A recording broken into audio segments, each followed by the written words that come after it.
हम लोग मीडिया और बाकी चीजों को सुनकर ज्यादा तूल देते हैं, ना कि फैक्ट्स के ऊपर ज्यादा तूल देते हैं। मैं तीन अलग अलग विषयों को लेकर चलूंगा।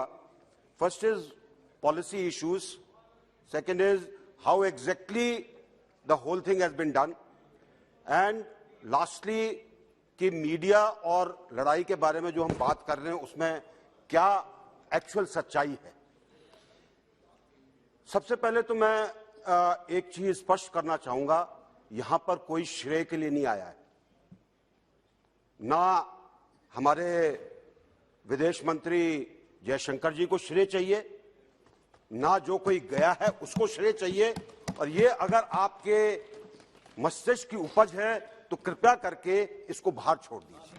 हमें नहीं चाहिए श्रेय। हम सिर्फ किसी काम के लिए गए थे, काम देश का काम था, हमारा काम पार्टी का नहीं था। और देश के काम से हम एक बार नहीं अनेक बार 2014 से गए हैं, सब देश के लिए गए हैं, अपने श्रेय के लिए नहीं गए। तो कृपया बराए मेहरबानी इसको हटा दीजिए। जहां तक पॉलिसी इश्यूज का सवाल है, मैं बहुत नम्रतापूर्वक कहना चाहूंगा, 2014 से सरकार ने इन विषयों के ऊपर जिस तरह से काम किया है उससे एक कॉन्फिडेंस देने की कोशिश की है जनता को, हमारे प्रवासियों को, कि अगर कुछ गड़बड़ होगी, अगर कुछ दिक्कत आएगी तो भारत की सरकार उनकी मदद के लिए हमेशा तत्पर रहेगी। और मैं इसको दोबारा कह रहा हूं, भारत की सरकार, ये एक कॉन्फिडेंस दिया है हमने। सर मैं उसकी भी बात कर रहा हूं, मनीष जी बैठिए, मैं उसकी भी बात कर रहा हूं। आप सब लोग 1990 की बात कर रहे थे। अगर आप उस इवैक्यूएशन को देखें तो शायद आपको अपने आप शर्म आने लगेगी। सॉरी, 90 का आप इवैक्यूएशन देख लीजिए, 1990 का इवैक्यूएशन देख लीजिए कुवैत का। I'm talking of 1990 specifically because everybody mentioned that. There have been many evacuations, every evacuation. Sir मेरे को बोलने दीजिए, If you don't like it, please sit down. Please sit down. आप बैठिए। एक मिनट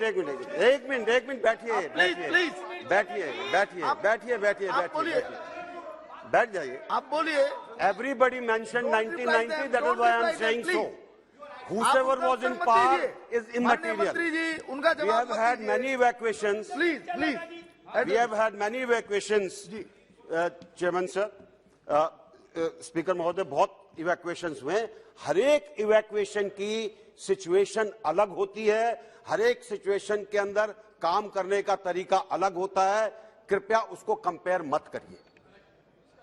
अगर आप कहेंगे कि अब जो चीज हुई है वो हमने पहले भी की थी, नहीं की थी, या अगर यमन में कुछ हुआ था वो पहले हुआ था, वैसा नहीं हुआ था, अगर लीबिया में कुछ हुआ था उससे पहले वैसा नहीं हुआ था। हर एक सिचुएशन अलग है और अगर हम इस चीज को नहीं समझेंगे तो हम गलती करेंगे। अधीर बाबू, सर आपने बोल लिया, सर आप बोल चुके हैं, आप बैठिए। मंत्री जी आप बैठिए। कुछ भी रिकॉर्ड में नहीं जा रहा है आपका। बैठिए। अधीर जी कुछ भी रिकॉर्ड में नहीं जा रहा, कुछ भी रिकॉर्ड में नहीं जा रहा। मनीष जी, केवल मंत्री ji please don't involve yourself with that. Sir, I'm not yielding despite he being a don't senior listen them, don't reply them, and only address the chair, please. Problem is, nothing, please sit down, please बैठ जाइए। problem is if you do not, and I'm repeating that again, Aujla साहब बैठ जाइए। बैठिए औजला साहब, please बैठिए। अधीर बाबू बैठिए आप। अधीर दादा बैठ जाइए। No you have spoken. देखिए आप बोल चुके हैं, आपकी पार्टी से आप बैठिए। कुछ रिकॉर्ड में नहीं जा रहा है, कोई चीज रिकॉर्ड में नहीं जाएगी। केवल माननीय मंत्री जी ऐसा अगर आपको शायद मेरी बात समझ में नहीं आई, मैं दोबारा रिपीट करता हूँ। हर सिचुएशन अलग होती है, उसके काम करने का तरीका अलग होता है, दोनों के बीच में कोई कंपैरिजन नहीं होता है। बहुत सिंपल चीज है और मैं अपने अनुभव के आधार पर आपको बोल रहा हूं, मैं पॉलिटिक्स के अंदर नहीं बोल रहा हूं। दूसरी चीज है कि जहां तक हमारी जी। जहां तक हमारी विदेश नीति का सवाल है, विदेश नीति पर काफी बात की, हमारे विदेश मंत्री इसके ऊपर बोलेंगे। मैं सिर्फ एक ही चीज कहना चाहता हूं, किसी भी देश की विदेश नीति एक सार रहती है, थोड़े बदलाव आते हैं, थोड़ा उसको ट्वीक करना पड़ता है अलग अलग समय पर, और वो चीजें चलती रहती हैं। और उसके अंदर टीका टिप्पणी करना कि नहीं जी हमने पहले ऐसे किया था अब ऐसे हो रहा है, वो गलत होगा। आज के हालात के अंदर क्या विदेश नीति होगी वो आज के हालात पर मुनस्सर करेगी, and it will be dependent on how you look at each nation. Today we are looking at greater strategic autonomy, we are looking at what our interests will get us better results, and that is why you find our relationships over a period of time have changed a little bit, and that is all that the foreign policy is all about. Let me now take on the situation of what emerged during the crisis. I think the media has played it that India was very late. I think the warnings had been given in time, but there is one problem, and again I am speaking from my experience. हमारे भारतीय जहां पर भी होते हैं, ये मैंने south Sudan में भी देखा, ये मैंने यमन में भी देखा, और मैंने यहां पर भी देखा, आखिरी मिनट तक कोई नहीं हिलता है। जब तक गोली नहीं गिरेगी या गोला नहीं गिरेगा तब तक कोई नहीं हिलता है। वो सोचते हैं कि शायद सब कुछ ठीक हो जाएगा। और यहां पर एक और दिक्कत थी हमारे पास, जो यूनिवर्सिटी के अंदर जो लोग थे, जो कॉन्ट्रैक्टर्स थे, वो इस चीज के बारे में स्टूडेंट्स को बोलते रहे कुछ नहीं होगा, शांति से बैठो, सब ठीक हो जाएगा। तो ऐसी हालत के अंदर अगर लोग बाग रुके और देरी हुई तो इसका कारण सरकार की देरी नहीं है। देखिए आप अपना बोलिए। दिक्कत सबसे बड़ी ये है कि आपको शायद यही लगता है क्योंकि आपके रिसर्च सेल ने ये बोला है। दूसरी चीज, जहां तक हमारे स्टूडेंट्स हैं जिनके साथ भी हमने बात की और बहुत लोगों के साथ बात की, और मैं आपको कह सकता हूं कि आपकी धारणा बिल्कुल गलत है। जो स्टूडेंट्स के साथ बात की शायद आपने बाद में बात की होगी, लेकिन आप इस चीज को समझेंगे नहीं। औजला साहब, आप तो आखिरी दिन आए थे, आप क्यों बोल रहे हो? आप बैठ जाइए। आप तो आखिरी दिन आए थे पोलैंड में, you didn't even meet anybody, please sit down. आप इधर बोलिए। कुछ इस चीज की चर्चा आई कि हमारे स्टूडेंट्स को दिक्कत हुई चलने में, हमारे स्टूडेंट्स को दिक्कत हुई। ये वो स्टूडेंट्स थे जो 25 किलोमीटर लंबे जाम के अंदर फंसे हुए थे, जिसमें सड़क से दूसरी तरफ जाने का रास्ता नहीं था, जिसमें भारी संख्या में यूक्रेन के लोग मेडिका पोलैंड की जो क्रॉसिंग है उसको पार करने की कोशिश कर रहे थे। 25 किलोमीटर लंबे जाम के अंदर पैदल चलना पड़ेगा, हवाई जहाज नहीं आएगा वहां, ड्रोन नहीं आएगा वहां, और अगर कष्ट हुआ है उसके लिए कुछ उस टाइम पे इलाज नहीं था। हमने कोशिश की कि हमारे लोग, हमारे एम्बेसी के लोग उन तक कंबल पहुंचाएं, जो तो 3-3 दिन तक वहां पर रुके हुए थे, खाना भेजें, सब तरह की कोशिश की गई। लेकिन एक अपेक्षा होती है लोगों की कि नहीं जी हम आए हैं तो हमको वहीं पर गाड़ी के अंदर रिसीव किया जाए, हमको गाड़ी के अंदर लेकर पार किया जाए। इसी तरह एक चीज का जिक्र आया कि दुर्व्यवहार हुआ पुलिस के द्वारा। इन बॉर्डर क्रॉसिंग्स के ऊपर भीड़ थी, लेकिन जैसा कि हम लोगों की मनस्थिति होती है, हमारे लोगों की कोई डिसिप्लिन नहीं पढ़ना चाहता, कोई लाइन नहीं लगाना चाहता, और जहां पर उन्होंने बुजुर्गों को धक्का दिया वहां पर पुलिस ने उनके साथ दुर्व्यवहार किया। ये बिल्कुल सब जगह पे हमने चेक किया पर्सनली, और वहां पर जहां पर भी हमारे स्टूडेंट्स के साथ दुर्व्यवहार हुआ वो इसलिए नहीं हुआ कि हमने एब्सटेन किया था, वो इसलिए हुआ कि हमारे स्टूडेंट बुजुर्गों को धक्का देकर आगे निकलने की कोशिश कर रहे थे। तो कई चीजें होती हैं जिनके बारे में एक गलत धारणा बन जाती है। मेरा एम था कि इस धारणा को मैं ठीक करूं। जो एक बहुत बड़ी चीज जिसके बारे में ज्योतिरादित्य सिंधिया जी ने भी बोला, हमारे एनजीओज का, प्रवासियों का, प्रवासी ऑर्गेनाइजेशंस का काफी बड़ा रोल रहा मदद करने के अंदर, चाहे कोई धार्मिक संगठन था or it was a NGO or it was a company which was working out. Poland के साथ जो हमारे रिश्ते हैं, निशिकांत जी ने बताया था कि किस प्रकार जाम साहब के कारण एक भारत की तस्वीर है पोलैंड के अंदर, और इसीलिए जो भी हमारा स्टूडेंट पोलैंड के बीच से आया उनको 15 दिन का शेंगन वीसा दिया गया, और किसी देश ने नहीं दिया।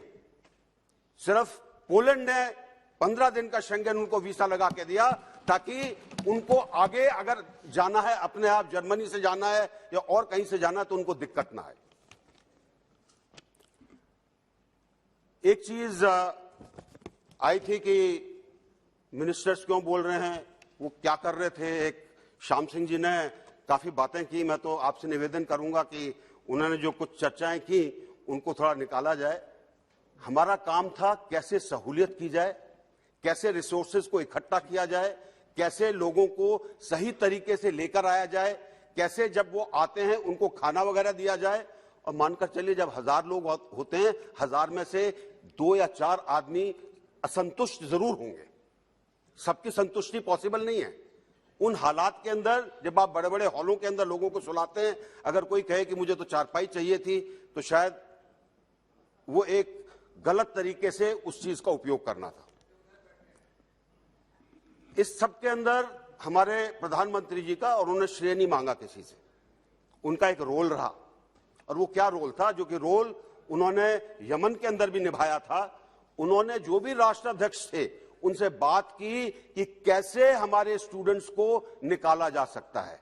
जब रशिया ने एक वार्निंग दी कि आप खार्किव और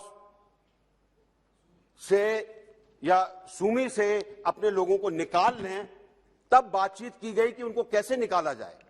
अगर वहां पर ट्रेन हमारे राजनयिकों ने अरेंज की तो उसके लिए भी जो बातचीत हुई उसके कारण हुआ, नहीं तो हमारे लोगों को ट्रेन नहीं मिल रही थी, हमारे लोगों को बसें नहीं मिल रही थी। हर एक सीट का किराया $500 मांगा जा रहा था। औजला जी बैठिए, आप ऐसा बोलिए, बोलिए। बैठ जाइए, सुन लीजिए, माननीय मंत्री समझ जी, लीजिए। कुछ स्टूडेंट ऐसे थे, माननीय मंत्री जी प्लीज। कुछ स्टूडेंट ऐसे थे जो अपने आप बिना किसी के इंतजार किए जो निकले वहां से। आप बैठिए, और साहब बैठिए, आप नो बैठिए, जो वहां से निकले वो अपनी मर्जी से आए, अपने तरीके से आए, और उनमें से कोई एक दुखी नहीं था। मैं उन सबसे मिला, कोई उसमें से दुखी नहीं था। बाद में आप आके अपना दुख जो भी देना वो आप देते जाएं, लेकिन जो वहां पर बॉर्डर क्रॉसिंग के ऊपर कोई दुखी नहीं था। अगर मैं हरजोत सिंह का एग्जाम्पल लूं, हरजोत सिंह को लाने के अंदर शायद जितनी मेहनत करनी पड़ी होगी उतनी किसी और ने नहीं की होगी। हरजोत सिंह चले, रास्ते के अंदर विनित्सा एयरपोर्ट के ऊपर बमबारी हुई, ट्रैफिक जैम हुआ, गाड़ी फंसी, उसको कम से कम 4-5 घंटे चक्कर लगाना पड़ा। गाड़ी का गैसोलीन खत्म हो रहा था। हमारे डिफेंस अटैचे और उनके स्टाफ गाड़ियां लेकर गए, एम्बुलेंस को ढूंढा, जरीकेन से उसमें गैसोलीन डाली, वो आगे आए, दोबारा उसके लिए किया। ऐसा कोई और देश नहीं कर सकता, कोई देश नहीं कर सकता। और मैं बड़े फख्र के साथ कहता हूं कि जो काम हमारे देश ने किया है दुनिया के किसी देश ने नहीं किया। बहुत बढ़िया, बहुत बढ़िया, बहुत बढ़िया। आप ताली मारो, बढ़िया बढ़िया करो।